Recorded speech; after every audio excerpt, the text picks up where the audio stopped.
네이버에서 AP투자연구소를 검색하시고 홈페이지로 들어오세요. 김영재 소장이 매일매일 실시간으로 추천 종목과 시황 분석을 진행하며 장 마감 후 결산 내역도 투명하게 공개하고 있습니다. 주식이 어렵고 종목 찾기가 힘든 분들을 위해 무료로 진행하고 있습니다. 네, 안녕하세요. AP투자연구소의 윤사무엘 팀장입니다. 오늘 알아볼 기업은 제넥신, 지난 금요일에 이어서 리뷰를 하게 될 것 같고요. 코드 번호는 095700입니다. 그리고 현재 시각 6월 21일 월요일 5시 9분을 지나가고 있습니다. 일단 금요일에 제가 어떻게 방송했는지도 기억이 잘 안 나는데 금요일에 제가 엄청 피곤했거든요. 근데 오늘 같은 경우에는 제가 주말에 잠을 푹 자고 와가지고 일단은 조금 오늘만큼은 좀 좋은 상태다라고 보시면 될 것 같고, 그래도 나름 지난주에 최선을 다해서 리뷰를 했거든요. 네. 일단은 또 제넥신이 오늘 기사가 한 2개가 떴어요. 네, 2개가 떴는데 첫 번째는 T세포 조명에 관심 집중, 이런 뉴스가 떴고요. 오늘 신종 이게 근데 오늘 뭐 주말 사이에서도 나왔었던 이슈였고, 지난주에도 조금 이슈가 되었던 거는 델타 변이 바이러스더라고요. 네. 그래서 오늘 같은 경우 오랜만에 또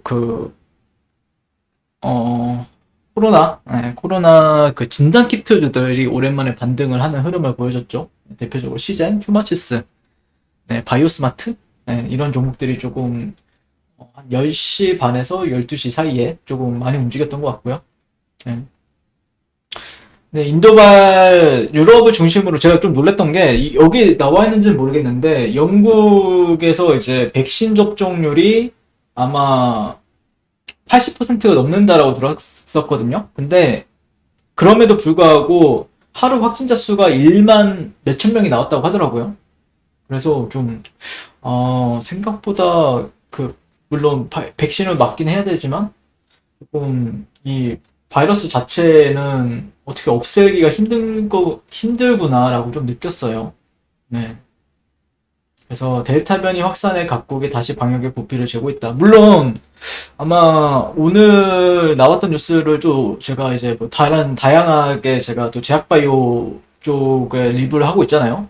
그러다 보니까 또 다른 기사들 좀 많이 찾아보는 편인데, 네, SK 바이오사이언스랑 또 협력하고 있는 기업이 이제 영국의 아스트라제네카 뿐만 아니라 노바백스랑도 또 협력을 하고 있는데, 노바백스 같은 경우에는 또 델타 변이 바이러스의 예방률의 90%를 또 가지고 있다, 이렇게 나오더라고요. 그래서 아마 이 뉴스의 흐름 같은 경우에는 뭐 함부로 어떻게 예상하기는 좀 어렵지만,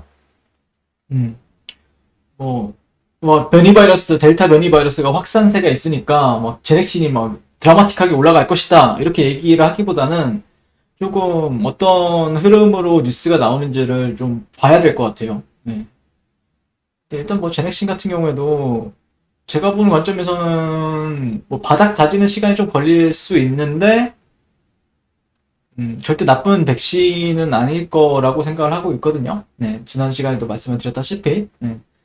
그래서 뭐 지난 시간이 주주대상 주요 Q&A 분석 영상이니까 지난 시간 영상 나름대로 저는 잘 찍었다고 생각하는데, 모르겠습니다. 어떻게 여러분들이 생각할지는. 네. 혹시 안 보신 분들은 지난 영상 한번 봐주시면 감사드릴 것 같고요. 신종 코로나 바이러스 유전자 서열 안에 숨겨져 있던 다른 23종의 단백질이 추가로 발견된 가운데 연구 결과가 발표되자 제넥신이 주목받고 있다. 18일 미국 과학진흥협회 사이트에 공개된 논문 개요 등에 따르면 이번 연구는 면역계가 신종 코로나 공격에 T세포를 동원할 때 정확히 어떤 유형의 위험 신호를 쓰는지 처음 들여다본 것이다. 지금까지 코로나 백신 항체를 생성하는 여러 유형의 면역세포와 B세포를 활성화하는 데 초점을 맞췄다. 만약 T세포를 활성화하는데 하는 백신을 개발한다면 신종 코로나, 특히 변이 코로나에 대한 면역력을 극대화할 수 있을 것으로 과학자들은 기대한다, 라고 얘기를 하고 있고요. 핵심이 프로테아제 덕분이라고 하네요. 네. 잘리는 과정의 내부가 드러난 단백질 조각은 특별한 통로를 거쳐 세포 밖으로 빠져나간 뒤 세포 표면에 달라붙어 주변의 T세포에 도움을 요청한다. 단백질 조각의 위험 신호를 포착한 T세포는 곧바로 감염세포의 외막의 구멍을 뚫어 감염세포를 제거한다. 굉장히 어렵네요, 또. 이거 제가 지난 시간에 강바울 팀장 옆에 옆방에 있다고 했잖아요. 이것도 강바울 팀장한테 물어봐야 되는데, 얘가 지금 좀 병원에 갈 일이 있어가지고, 이런 걸 좀 물어보면 좋은데, 제가 지난 시간에 합동방송 한번 하자고 했거든요, 제가. 네, 근데 창피하다고, 창피하다고 안 하겠다고 하더라고요. 제가 어떻게든 한번 합동방송을 할 수 있게끔. 네. 이런 거는 너무 어려워요. 전 어떻게 보면 차트를 많이 보는 사람인데 상당히 어려운데 어쨌든 이 같은 발표에 올해 3분기 내 코로나 백신 GX19에 글로벌 3상에 돌입할 예정인 제넥신이 주목받고 있다. 그래서 작년 6월 GX19에 이제 GX19이죠. 이때는 개발하기 시작했을 때 초기 코로나 바이러스를 잡는 것을 목표로 했으나 GX19에 이 임상을 변경하면서 변이 바이러스에 초점을 맞춰 업그레이드했다. 라고 설명했다라고 합니다. 이어 변이에 초점을 맞추면서 추가적인 항원을 탑재한 것이 GX19N이며 일상 결과 백신을 맞으면 체내 면역세포에서 항원을 인지해 자체 면역 시스템을 가동, T세포들이 형성되는 것을 확인했다라고 말을 했고요. 변이 바이러스에도 대응 가능함을 확인했다는 주장이다. 얘기를 하고 있습니다. 이거 두 번째 기사는 뭐지? 인도네시아에서 4분기 접종 전망. 지금 여기는 지금 2상이랑 3상이랑 동시에 하고 있죠? 네. 제넥신이 개발 중인 코로나 바이러스 감염증 백신이 이르면 오는 4분기께 접종을 시작한다라고 얘기를 하고 있고요. 그래서 인도네시아 칼베 파르마 최고 경영자는 비종티우스는 열린 온라인 설명회에서 전체 과정이 순조롭고 보건당국이 정한 요건을 충족한다면 올해 4분기쯤 대중들에게 백신 주입이 시작될 것으로 예상한다며 칼베 파르마의 코로나 백신 개발은 한국 제약사인 제넥신과의 협력 결과라고 밝혔다. 그래서 칼베 파르마는 인도네시아의 대형 제약사다. 대형 제약사라고 하면은 그래서 후보물질 GX19에 임상 2상 3상을 신청했고 한 달 뒤인 4월에는 백신 1,000만 회분을 선구매했고 최종 승인을 받으면 칼베 파르마가 현지 공급도 맞는다. 향후 추가 백신 구매 계약도 논의 중인 것으로 알려졌다. 라고 얘기를 하고 있고요. 우리나라에서도 제넥신을 좀 밀어줘야 될 텐데요. 제넥신을 조금 밀어줘야 될 텐데 이 가치 같은 경우에는 결국에는 또 증명을 해줘야 또 모르겠습니다. 이게 정부에서 어떤 생각을 가지고 있는지 저도 잘 모르는데 조금 또 제넥신이라고 하면은 충분히 또 그런 역량을 정부한테 어필할 수 있다라고 바라보고 있기 때문에 그런 관점에서 일단 저는 개인적으로는 조만간 저점은 나온다. 난 관점이고 차트의 흐름에 있어서는요. 네. 근데 조금 이평선들이 이제 막 퍼졌기 때문에 여기서는 제가 이제 기적이라고 하면은 어떤 흐름이냐면은 이런 식으로 양봉을 만약에 그러니까 그냥 전 차트를 많이 보니까 차트로 얘기를 할게요. 그냥. 그러니까 기적이라고 하면 어떤 흐름이 기적이라고 하면은 얘가 이런 식으로 갔다가 이렇게 갔을 때 그리고 직전 매물대를 지지받았을 때 이거를 좀 저는 기적이라고 생각을 해요. 개인적으로는요. 근데 이렇게 올라가는 경우는 거의 흔하진 않는데 진짜 흔하지 않습니다. 10개 중에 하나 나올까 말까요. 그걸 예전에 일어났던 게 어떻게 보면 HLB였다라고 생각을 하거든요, 저는. 그러니까 예전에 어떤 일이 있었냐면 뭐 HLB 아시는 분들은 아시죠? 네. 그러니까 실제 이평선이 막 물렸다가 얘가 추세가 하방으로 나왔어요. 그리고 나서 어떻게 보면 이런 식으로 한 번에 이렇게 갔죠. 네.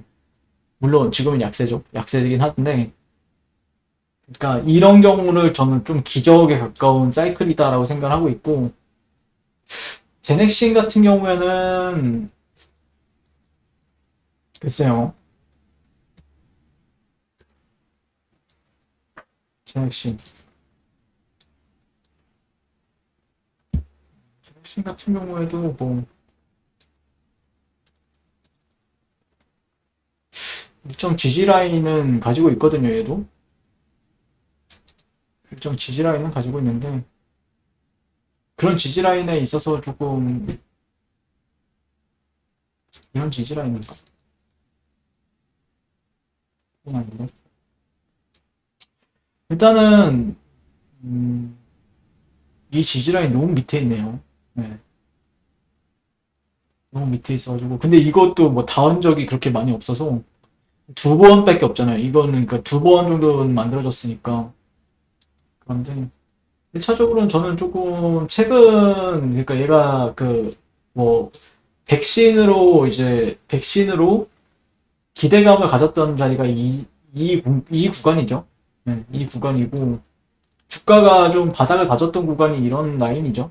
이런 라인이기 때문에 이런 라인 근처에서는 어떤 시그널이 형성이 되는지 좀 지켜보게 될 것 같아요. 네.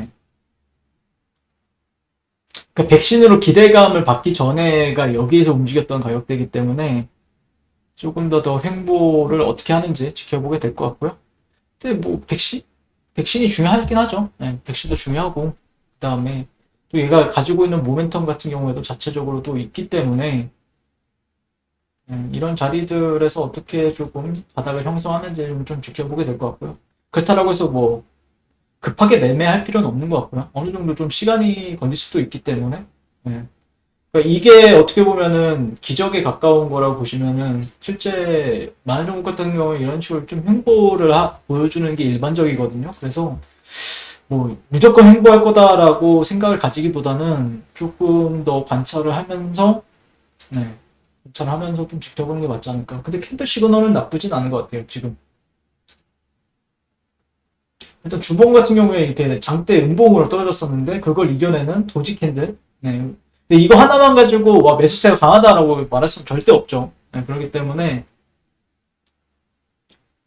조금 더 천천히 123. 저도 맨날 프리스타일로 리뷰를 하고 있어가지고 124. 예전에 120선 지지를 한번 받은 적이 있었네요. 그러니까 이런 자리랑 비슷할 수는 있겠네요.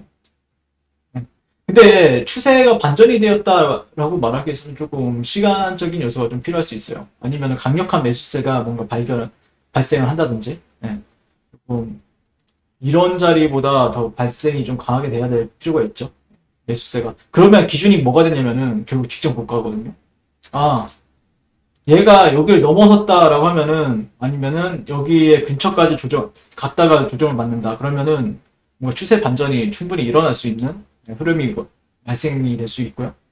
그런 기준에 있어서 일봉상에서 좀 여러분들께 뭐 매일 얘기하고 있지만 거의 이 트렌드. 얘가 만약에 이런 식으로 이제 올라가요. 그러면은 여기서 눌림목에서는 무조건 와 이거는 매수 거래에 있어서 째려보고 있어야 됩니다. 이 정도 사이클이 나와줘도 나쁘진 않은 것 같아요.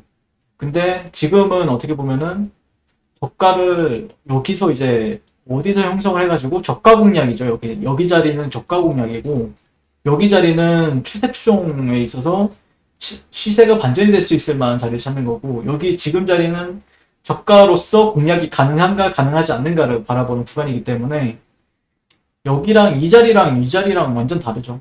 그렇기 때문에 저가 공략에 있어서 어떻게 공략을 할 것인가를 좀 시그널을 계속해서 관찰을 해야 된다는 관점이죠. 천천히 그런 관점에서 리뷰를 하게 될 것 같고요. 자, 그리고, 네이버에서 AP투자연구소를 검색하시게 되면은, 저희 김영재 소장님께서 아침마다 무료 추천 종목, 추천 도와드리고 있고, AP 메신저 가시면은, 카카오톡 친구를 맺게 되면 저희가 운영하고 있는 텔레그램으로 또 초대를 도와드리고 있습니다. 이 부분도 참고하셔서 잘 매매하셨으면 좋겠습니다. 감사합니다.